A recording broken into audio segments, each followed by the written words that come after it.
Ever wondered how the NCAA Football Playoff Committee decides which teams make it to the top? It's a question that leaves many scratching their heads. This group, this committee, holds the power to shape the season, deciding who gets a shot at glory. But how exactly do they do it? What criteria do they use? And who are these people anyway? Well, stick around as we delve into the intricate process of how the NCAA Football Playoff Committee works and how they come up with the rankings. The NCAA Football Playoff Committee, a diverse group of 13 individuals, holds the reins. This eclectic mix of professionals has a common thread that binds them together: their love for college football. The committee comprises college presidents, athletic directors, and former coaches, each bringing a unique perspective to the table. They have all walked in different shoes within the realm of college football, providing them with a comprehensive understanding of the sport. The role of the committee is significant, as they are entrusted with the responsibility of determining the rankings. These rankings aren't just numbers, they are a measure of a team's performance, their victories, their grit. Each week during the final few weeks of the season, these 13 individuals put their heads together to rank the top 25 teams in the NCAA. This diverse committee's main task? To rank the top 25 teams in the NCAA each week during the final few weeks of the season. So, how exactly does this committee determine the rankings? Well, it's a complex process that considers a variety of factors. First, conference championships play a significant role. Winning a conference championship is a testament to a team's strength and consistency throughout the season. However, it's not the only factor. The committee also looks at the strength of schedule. This means they assess how challenging each team's opposition has been. The tougher the opponents, the more weight a team's wins carry. If a team has an easy schedule, their wins may not impress the committee as much. Head-to-head competition is another crucial factor. If two teams have played against each other, the result of that match can greatly influence their rankings. Beating a higher-ranked team can be a major boost.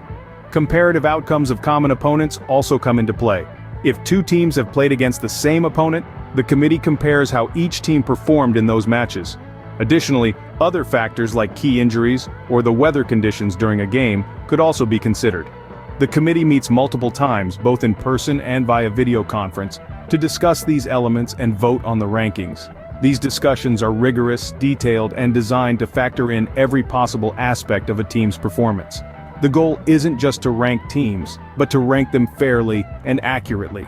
The committee's goal is to select the 4 best teams to compete in the playoff, and the remaining teams to participate in the New Year's Six Bowls.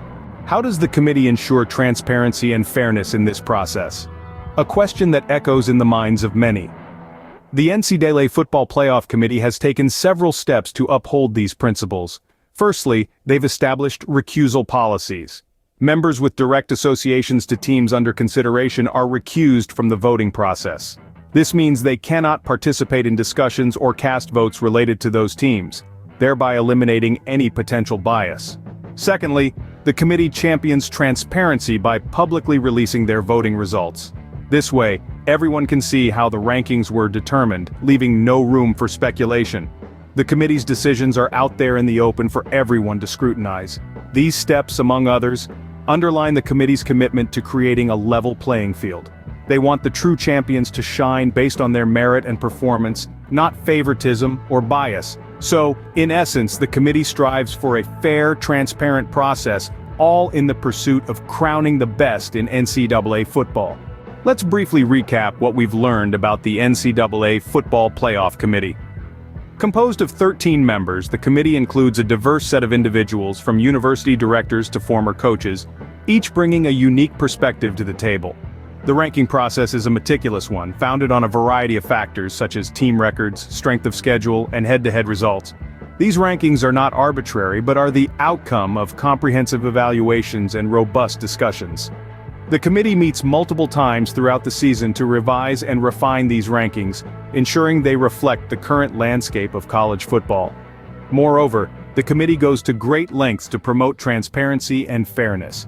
They disclose their voting process, providing explanations for their decisions to the public.